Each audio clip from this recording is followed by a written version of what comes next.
नाज़रीन, ईरान अमरीका seize fire Pakistan के लिए एक बड़ा एजाज़ है। इस्लामाबाद, तेहरान और वाशिंगटन में मुज़ाकरात की तैयारियां इस वक्त चल रही हैं। ईरानी वज़ीर ख़ारजा अब्बास अराग़ची और स्पीकर बाक़िर कालिबाफ ईरानी वफ़द की क़यादत करेंगे, जबकि अमरीकी नायब सदर ने मुज़ाकरात में शिरकत के लिए उड़ान भर ली है।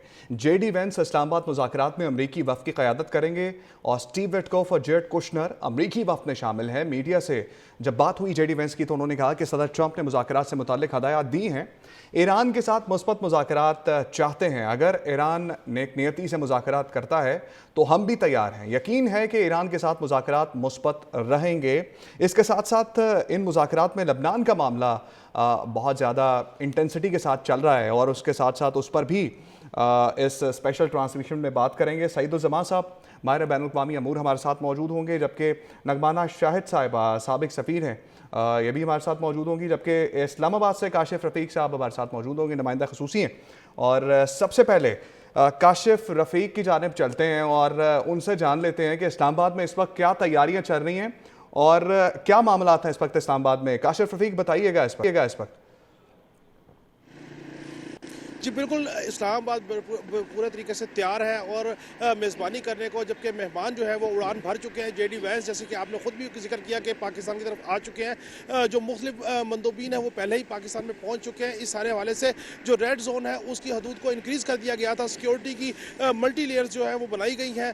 इसके अलावा रेड जोन में जिस जगह पर मुज़ाकरात होने हैं, मेहमानों ने ठहरना, ख़ुद वज़ीर-ए-आज़म साहब उसके हवाले से, सिक्योरिटी के हवाले से उसकी ब्रीफिंग ले चुके हैं। सिक्योरिटी की सूरत हाल और मौजूदा जो अब तक की सूरत हाल है इस्लामाबाद की, इसके हवाले से मेरे नुमाइंदा 365 सद्दाम मांगड़ हमारे साथ मौजूद है।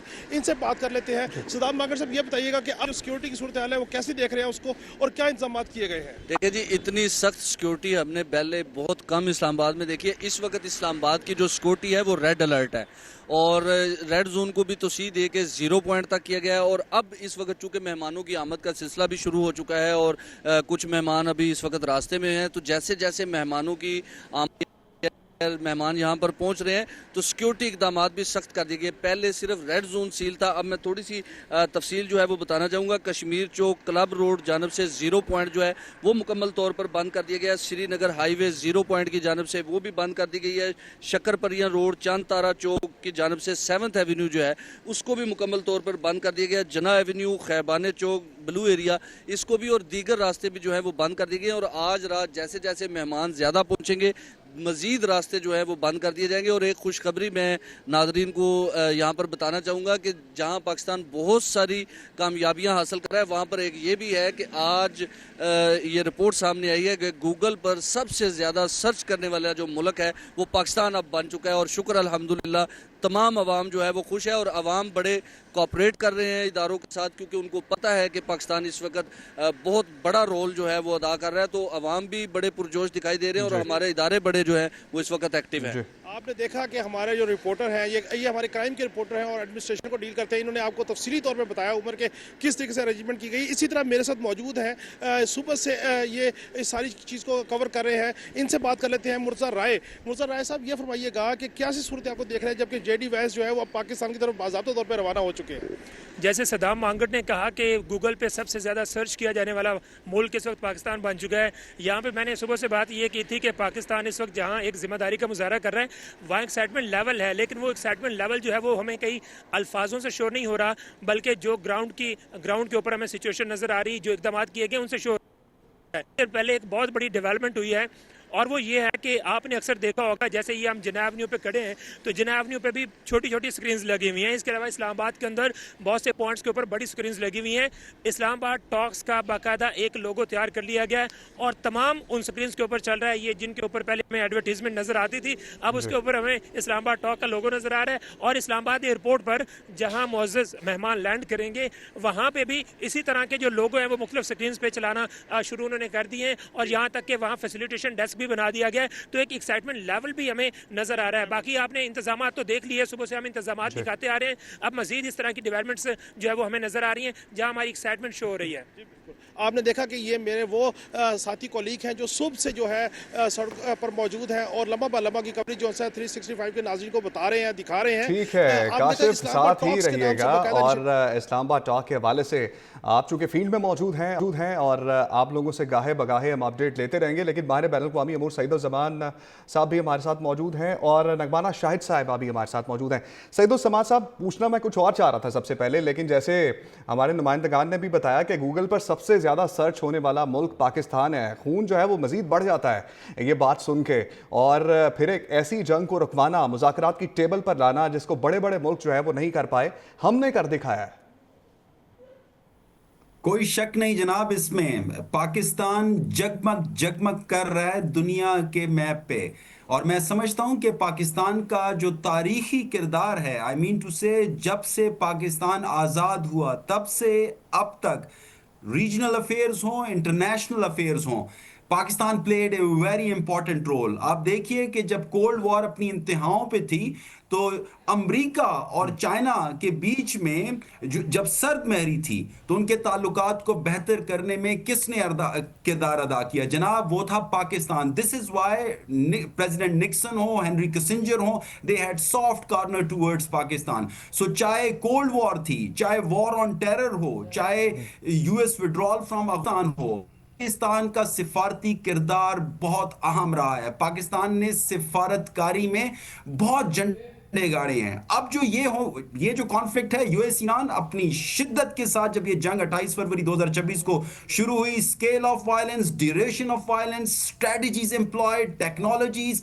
One of the lethal conflicts of the world. और यूनाइटेड स्टेट्स ऑफ अमेरिका या ईरान, अगर उनकी लीडरशिप को देखें तो दुनिया में कोई तैयार नहीं था डिप्लोमेटिकली उनको एंगेज करने के लिए। यूरोपियन यूनियन जनाब पीछे रह गया। मैं यहां पे इंतहाई मोहतात अंदाज में कहना चाहूंगा कि चाइना भी ऐसा वैसा नहीं कर पाया जैसे उनसे उम्मीद थी। Number 2 in the world, purchasing power parity में नंबर 1 कंट्री।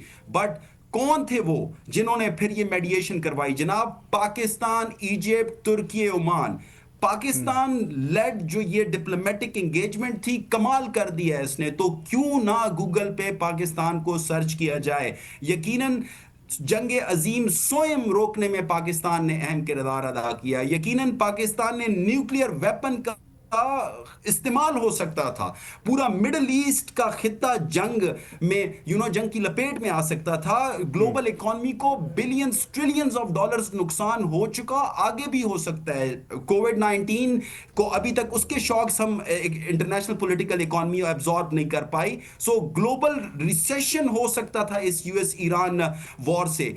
इस तमाम तर कैओस और डिस्ट्रक्शन में Pakistan played a very significant role. सलाम मैं पेश करता हूं पाकिस्तान की सिविलियन लीडरशिप को, पाकिस्तान की मिलिट्री लीडरशिप को, पाकिस्तान की मिनिस्ट्री ऑफ फॉरेन अफेयर्स को। यकीनन टीम वर्क है और बहुत कामयाबी के साथ पहले सीज फायर डील करवाई और अब नेगोशिएशंस होने को हैं। हमारी दुआ है, हमारी ख्वाहिश है और यकीनन पाकिस्तान समेत बाकी स्टेक होल्डर्स की काविशें भी हैं कि ये मुज़ाकरात कामयाब हों। अगर एकदम नहीं तो कम से कम ग्रेजुअली, फेज वाइज। बट ये अपने आप में एक इतना बड़ा इकदाम है कि मैं समझता हूं कि पाकिस्तान की क़यादत को, पाकिस्तान को पूरी दुनिया सराह रही है। दुनिया भर के आप टॉप के अखबार देख लें, मैगजीन्स देख लें, मीडिया देख लें, it is Pakistan everywhere. So yes, Pakistan जगमग जगमग कर रहा है। बिल्कुल, पाकिस्तान जगमग जगमग कर रहा है और फील्ड मार्शल आसिम मुनीर साहब और वज़ीर आज़म शहबाज शरीफ साहब और तमाम इदारे जिन्होंने एफर्ट्स की हैं, और इस मौके के ऊपर जब दुनिया में जंग भड़क रही थी और उसके साथ साथ आपने हुर्मुज़ बंद था, तेल की सप्लाई बंद थी, हर जगह तेल की कीमतें बढ़ रही थी, इस पॉइंट के ऊपर जंग को पीछे लेकर आना, दोनों फरीकैन को मुज़ाकरात की टेबल पर लेकर आना, it's a big salute Pakistan को। और नगमाना हाशमी साहिबा, आपने बातें सुनी और मैं एक्साइटमेंट में मेरी एक्साइटमेंट से आप अंदाज़ा लगा सकती हैं कि मैं कितना खुश हूँ कि पाकिस्तान के अंदर जो है वो आज पाकिस्तान फैसले कर रहा है दुनिया के दूसरे ममालिक के। जब दूसरे मुल्क नहीं कर पा रहे वो आज हम कर रहे हैं अपने मुल्क में बैठ के ऊपर। एक पीस मेकर से एक ग्लोबल डिसाइसिव प्लेयर पाकिस्तान बन चुका है इस वक्त। जी बहुत शुक्रिया। सबसे पहले तो आपने बिल्कुल सही कहा कि आपकी तरह हम सब भी बहुत एक्साइटेड हैं लेकिन आपने अपनी एक्साइटमेंट में मुझे हाशमी से शाहिद बना दिया, तो प्लीज, नो, मैं माय मैं नेम इज मैं गफार माजरत चाहता हूँ, हाशमी। मैंने ठीक कर लिया बाद में नॉट उसको। Not at all, it happens, it's all right. अच्छा, दूसरी बात ये है कि बिलाशुबा हमारे लिए ये बहुत ही एक प्राउड मोमेंट है। और ये प्राउड मोमेंट इसलिए है कि पाकिस्तान ने हमेशा अपना जो डिप्लोमेटिक्स रखा है वो बड़ा बैलेंस्ड रखा है। डिस्पाइट द फैक्ट कि शायद नॉर्मल परसेप्शन कुछ इसके बरक्स है, लेकिन मुझे मालूम है कि हमने बड़ा बड़ा हमेशा बैलेंस्ड किरदार अदा किया है। और इस वक्त जो हमने किरदार अदा किया है वो तो उसकी तो जितनी तारीफ की जाए कम है, इसलिए कि बहुत डेकेड्स के बाद ये एक ऐसा मौका था जो कंप्लीटली थर्ड वर्ल्ड वॉर की तरफ जा रहा था। इस पे कोई शुबे की गुंजाइश शायद बाकी नहीं थी। और वहां से इतने डाई हार्ड एनिमीज को, इतने सख्त स्टांस जो अमेरिका ने लिए हुए थे, अनरीजनेबल, और जिस तरह की हठधर्मी इसराइल दिखा रहा था, तो उस एक बड़ी डिफिकल्ट सूरत हाल से अमेरिका को अंडर ट्रम्प्स लीडरशिप, जो कि बहुत ही वॉलेटाइल और अनसर्टन सी होती है, बिकॉज यू डोंट नो कि ये अगले सांस में क्या कह देंगे, वहां इतनी टेंस सूरत हाल में लोगों को समझाना कि ये रास्ता जो आप लोग इख्तियार कर रहे हैं ये तबाही का रास्ता है, इससे लौट आइए और मुज़ाकरात की मेज पे आए।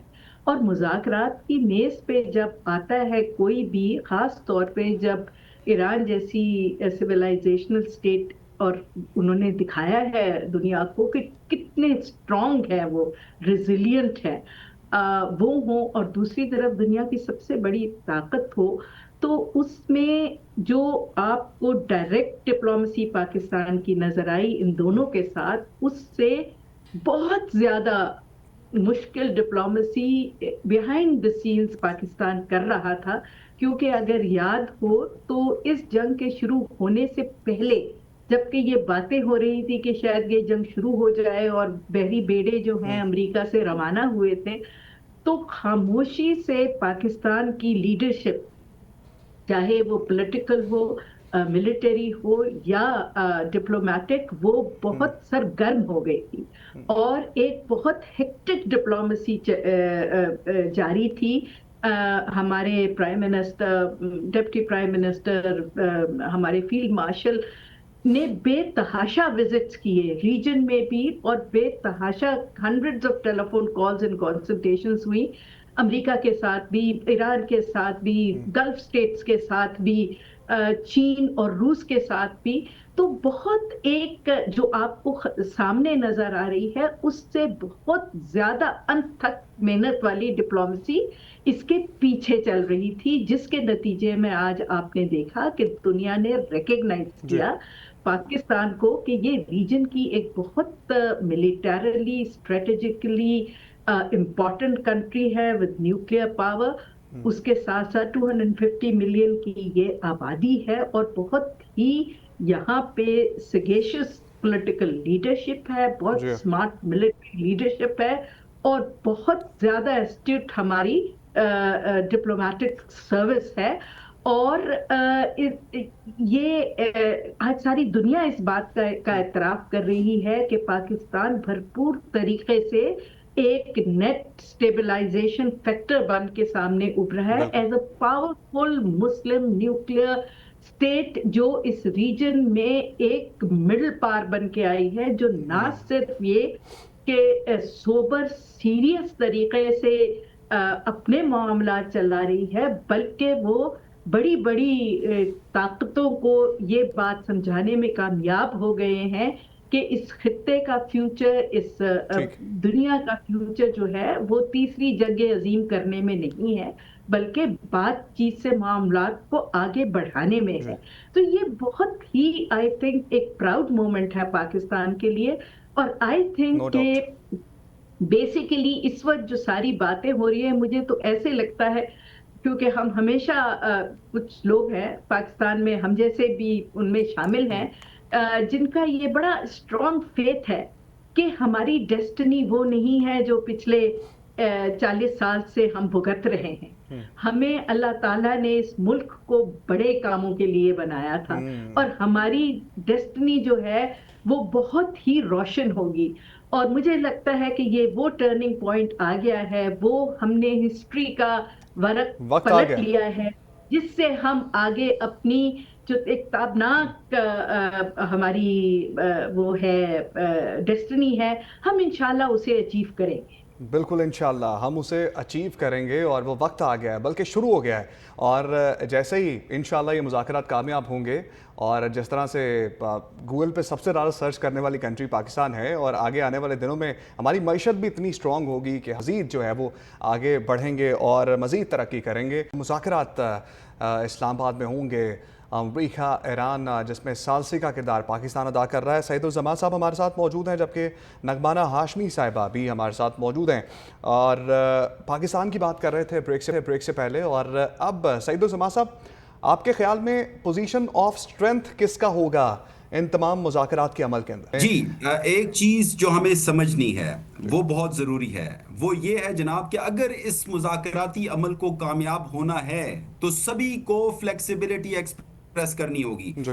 हम अगर पावर पोजीशंस को डिस्कस करने लग जाएं, कैपेबिलिटीज को डिस्कस करने लग जाएं, फिर अगर हम अपनी एक मैक्सिमालिस्ट पोजीशंस के साथ खुद को स्टिक करके नेगोशिएशंस करेंगे तो यकीनन फिर कामयाबी हासिल नहीं होगी। तो मैं यहाँ पे समझता हूँ कि ये एक जैसे सीज फायर डील एक खुशी की नवीद थी, तो ये मुज़ाकराती अमल जो शुरू हो रहा है ये भी पूरी दुनिया के लिए खुशखबरी है। अमेरिका, ईरान दोनों को और बाकी स्टेक होल्डर्स को समझना है, बहुत नुकसान हो चुका, इंसानी जानों का नुकसान हो चुका, पूरा खित्ता जंग की लपेट में था, पूरा खित्ता एक इंस्टेबिलिटी थी, and that instability resulted in economic instability.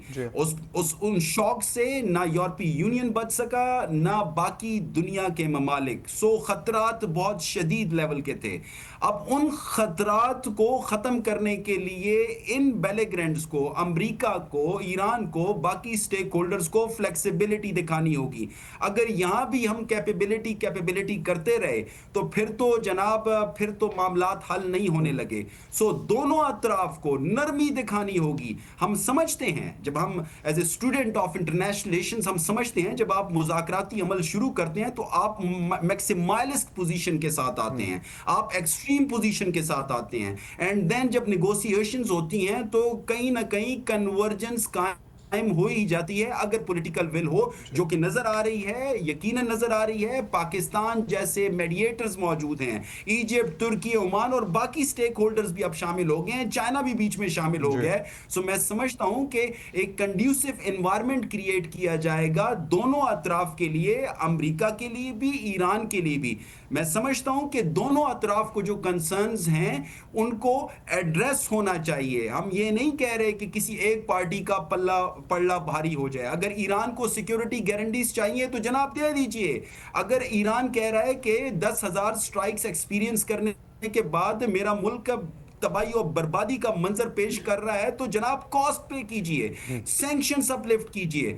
अगर दूसरी तरफ अगर अमेरिका कह रहा है कि ईरानियन न्यूक्लियर प्रोग्राम के ऊपर मुज़ाकरात करने चाहिए और IAEA और बाकी जो स्टेक होल्डर्स हैं उनको बीच में बिठा के मेज की टेबल पे मुज़ाकरात किए जाएं कि ईरानियन न्यूक्लियर प्रोग्राम किस डगर पे चलेगा, NPT की अम्ब्रेला को सामने रखते हुए, तो जनाब ईरान को अमेरिकन और बाकियों के कंसर्न्स एड्रेस करने चाहिए। एट द सेम टाइम जिस तरीका से अगर हम मिडिल ईस्ट को देखें तो एक तरफ स्टेट एक्टर्स हैं, दूसरी तरफ नॉन स्टेट एक्टर्स हैं। सो जिस तरह की सिक्योरिटी गारंटीज ईरान को चाहिए, अगर गल्फ कंट्रीज या जो बाकी खित्ता के जो ममालिक हैं अगर उनको गारंटीज चाहिए, सो ईरान को उनको भी गारंटी देनी चाहिए। ये जस्ट मैंने एक एग्जांपल दिया आपको। सो मैक्सिमालिस्ट पोजीशन से आपको आना पड़ेगा बिलो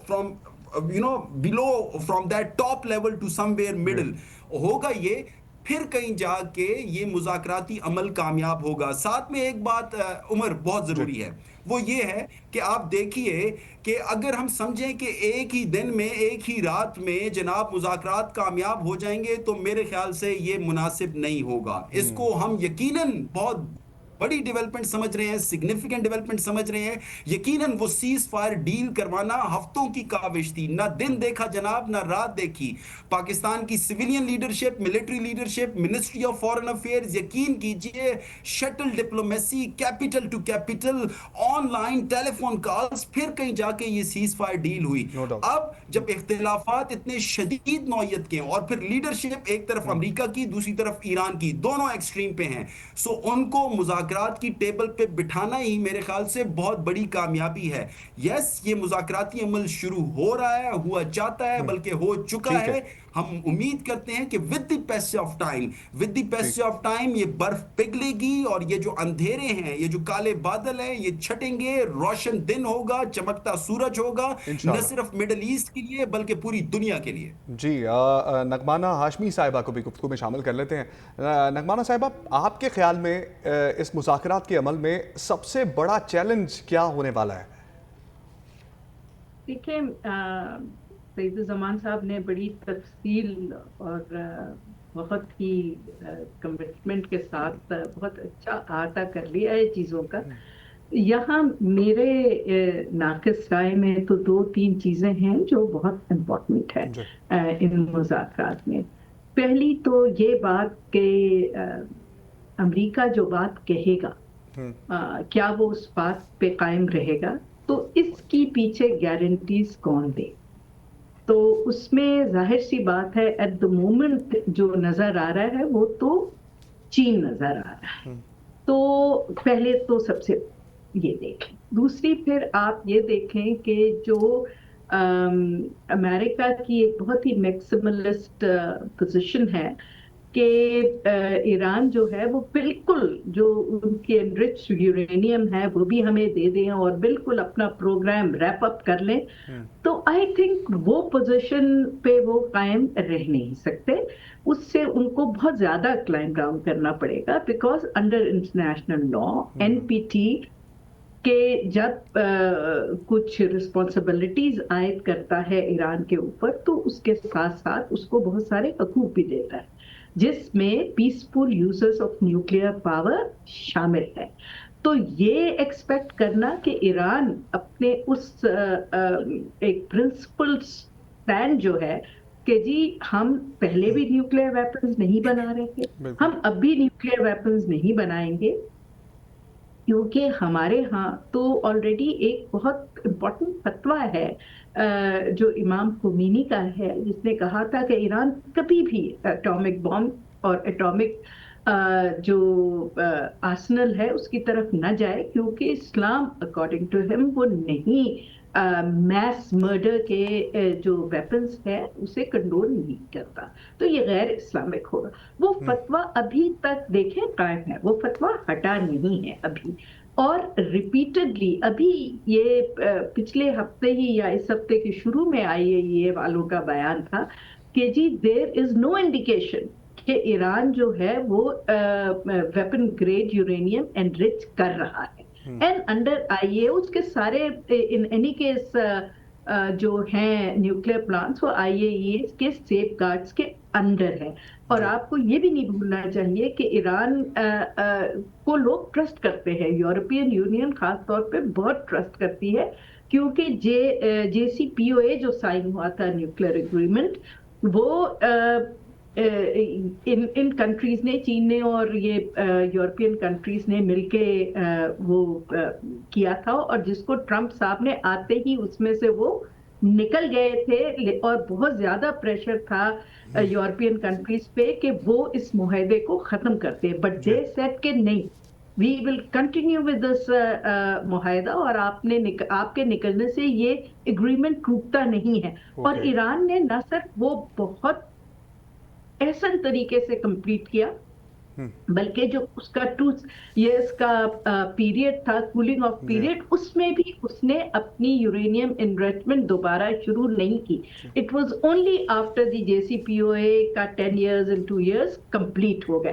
तो देखिए ईरान की क्रेडिबिलिटी तो काफी ज्यादा है इसमें, और ये भी मैं नहीं कहती कि दोनों एक बराबर थे। आई थिंक इस वॉर में ईरान जब गया इस वॉर के अंदर, तो नॉर्मल परसेप्शन ये था कि it has a very weak hand, और बिल्कुल उसका बहुत वीक हैंड था। जैसे चेस के गेम में किसी का वीक हैंड हो और वो पूरी जो है बिसात को पलट दे, तो इस वक्त यही हुआ है। Iran has played its weak hand in a tremendously commendable way, यहाँ तक के एक सुपर पावर को उसने आई थिंक मजबूर कर दिया है, उसकी कॉस्ट ऑफ वॉर इतनी बढ़ा दी है, उनका इतना अच्छा स्ट्रेटेजिक और विजन भी था और तैयारी भी थी कि I think they are slightly in a better position to assert themselves at the moment. और अमेरिका और इजराइल आप अगर देखें तो इस वक्त पूरी दुनिया में बहुत आइसोलेटेड है, even their own allies are not standing with them. तो having said that, I think थोड़ा सा ईरान को एज है, बट जब नेगोशिएशंस होते हैं तो एज वेज को आप साइड पे रख देते हैं, and you have to give and take. ठीक है। और उसमें देखना पड़ता है कि दोनों साइड्स अगर का म्यूचुअल बेनिफिट किस पॉइंट पे आके मीट करता है, और तो उस पॉइंट पे एग्रीमेंट जो है वो हो जाता है, और इसमें टाइम लगता है। सईदुज़्ज़मा साहब हमारे साथ हैं और नगमाना हाशमी साहिबा हमारे साथ मौजूद हैं। सईदुज़्ज़मा साहब ब्रेक से पहले बात कर रहे थे और नगमाना साहिबा ने भी कहा कि क्या अमेरिका जो है वो अपनी बात पर कायम रहेगा। इसके साथ साथ ईरानी हुकाम का भी बयान ये आया था कि मुज़ाकरात में तो शरीक होंगे, लेकिन हमें डाउट्स हैं कि आया कि अमेरिका अपनी बात पर कायम रहता है या रहेगा। तो आपको क्या लगता है, ऐसा होगा कि अब जो मुज़ाकरात की टेबल पर अमेरिका आया है अटल फैसला करेगा और बात पर कायम रहेगा, पीछे नहीं हटेगा? ने फरमाया joint comprehensive plan of action से अमेरिका यूनिलैटरली विड्रॉल करके निकल गया था। ये joint comprehensive plan of action, जिसको ईरान न्यूक्लियर डील भी कहते हैं, ओबामा एडमिनिस्ट्रेशन ने P5+1 मुख्तलिफ स्टेक होल्डर्स के साथ मिलकर ये डील करवाई थी रिगार्डिंग ईरानियन न्यूक्लियर प्रोग्राम, और उसको वो समझते थे कि हमारी फॉरेन पॉलिसी का सितारा है, चमकता सितारा है। नेवरदिलेस ओबामा के बाद जब ट्रंप आए तो ट्रंप यूनिलैटरली विड्रॉल कर गए। इवन जैसे नगमाना हाशमी साहिबा ने फरमाया कि यूरोपियन यूनियन को भी कंसल्ट नहीं किया। यूरोपियन यूनियन अब भी किसी हद तक कंपैटिबिलिटी रखते हैं ऑन JCPOA विद ईरान। अच्छा, इसके बाद आप आइए फास्ट फॉरवर्ड करते हैं 28 फरवरी 2026 से पहले जो मुज़ाकरात हो रहे थे, एज पर सोर्सेस बड़ी हद तक कंसेंसस क्रिएट हो गया था और दोनों अतराफ से गुंजाइश दी जा रही थी और समझा यह जा रहा था कि जनाब एक डील होने वाली है। लेकिन फिर क्या हुआ? 28 फरवरी 2026 से एक ऐसा ऑफेंसिव शुरू हुआ जो कि यूनाइटेड स्टेट्स ऑफ अमेरिका और इजराइल की तरफ से शुरू हुआ। ईरान ने काउंटर स्ट्राइक्स की और काउंटर स्ट्राइक्स पहले इजराइल में की, फिर अमेरिकन मिलिट्री इंस्टॉलेशंस को टारगेट किया गल्फ कंट्रीज में। यकीनन गल्फ कंट्रीज की टेरिटोरियल सॉवरेनिटी वायलेशन अपनी जगह पे एक और डिबेट है। नेवरदिलेस यहाँ पे मैं उनकी तारीफ करना चाहूंगा जिस तरीका से उन्होंने रिस्ट्रेंट एक्सरसाइज किया, एंड इसकी दाद भी जनाब जाती है पाकिस्तान को। पाकिस्तान ने सऊदी अरेबिया और बाकी गल्फ कंट्रीज को जिस तरीका से डिप्लोमेटिकली एंगेज करके रिस्ट्रेंट एक्सरसाइज करने का कहा, कमाल है। नाउ अब क्या अमेरिका पे ट्रस्ट किया जा सकता है या नहीं? मैं समझता हूं कि हमें उम्मीद रखनी चाहिए। जो कॉस्ट, जैसे नगमाना हाशमी साहिबा ने फरमाया, जो कॉस्ट रिफ्लेक्ट अपॉन हो गई है on all stakeholders, particularly America and Gulf countries and then international stakeholders such as European Union। मैं समझता हूं कि इस कॉस्ट के बाद अमेरिका अब लचक दिखाएगा। न सिर्फ अमेरिका लचक दिखाएगा, दूसरी तरफ ईरान को भी लचक दिखाना होगी। जो उन्होंने करना था वो कर दिया, जैसे हाशमी साहिबा ने फरमाया, बहुत कुछ कर चुके, लेकिन अब दोनों अतराफ को फ्लेक्सिबिलिटी दिखानी होगी। ये फ्लेक्सिबिलिटी ही न सिर्फ खिता के मफाद में है बल्कि पूरी दुनिया की मफाद में है। जनाब, ये 21वीं सदी है, ये साल 2026 है, दिस इज मॉडर्न वर्ल्ड। आप क्या क्लाइमेट चेंज के थ्रेट को नहीं देख रहे? आप क्या बाकी नॉन ट्रेडिशनल सिक्योरिटी थ्रेट्स को नहीं देख रहे? अब भी गुर्बत मुंह को आई हुई है जनाब अफ्रीका में, दुनिया भर में। आप देखिए कि चाहे एब्सोल्यूट पॉवर्टी को आप देख लें, low level, moderate level, high level poverty को देख लें, अब भी गरीब भूख से मफलूकुल हाल हैं। So let's come to mitigate those challenges. आइए जनाब, वो जो इंसानियत को जो खतरात हैं उन खतरात से निपटिए। ठीक है, सही साहब, ये चैलेंजेस बहुत सही शदीद हो सब साथ ही जाएंगे, रहिए। फिर हम नगमाना साहिबा को भी इनको गुफ्तगू कोप में नहीं कर सके। नगमाना साहिबा को गुफ्तगू में शामिल कर लेते हैं। हमारे पास चंद मिनट रह गए हैं, क्लोजिंग की जानिब हमने जाना है। नगमाना साहिबा, अब जिस तरह से हमने बात की अमेरिका के हवाले से, क्या अमेरिका अपनी बात पर कायम रहता है या नहीं रहता? इजराइल फैक्टर को किस तरह से देखती हैं? पहले हमने देखा कि जब मुज़ाकरात चल रहे थे और 15 से 10 नुकात पर इक्तफा भी हो गया था, लेकिन इजराइल की जानिब से हमला कर दिया गया ईरान के ऊपर। अब भी लबनान वाला इशू चल रहा है और उसके ऊपर जो है वो ईरान ने भी बोल दिया है कि हम भी जो है वो ये इशू को लेकर चलेंगे। अगर लबनान में सीज़ फायर नहीं होता तो मुज़ाकरात जो है वो रुक सकते हैं। अब इजराइल फैक्टर को किस तरह से देख रही है? किस तरह से सबूदास करने की कोशिश करेगा इस तमाम अमल को? देखें, लेबनान को अगर नहीं शामिल करते तो पीस टॉक्स का कोई ये तो नहीं कहूंगी फायदा नहीं, लेकिन ये है कि बहुत बड़ा उसका जो एक एलिमेंट है, दैट मीन्स आप उसे नहीं एड्रेस कर रहे। तो जबकि ऑलरेडी जो चीन और पाकिस्तान ने भी 5 पॉइंट्स दिए थे, उसमें ये बहुत इंपॉर्टेंट पॉइंट था कि खित्ते के तमाम ममालिक की टेरिटोरियल इंटेग्रिटी और सॉवरेनिटी को गारंटी किया जाए।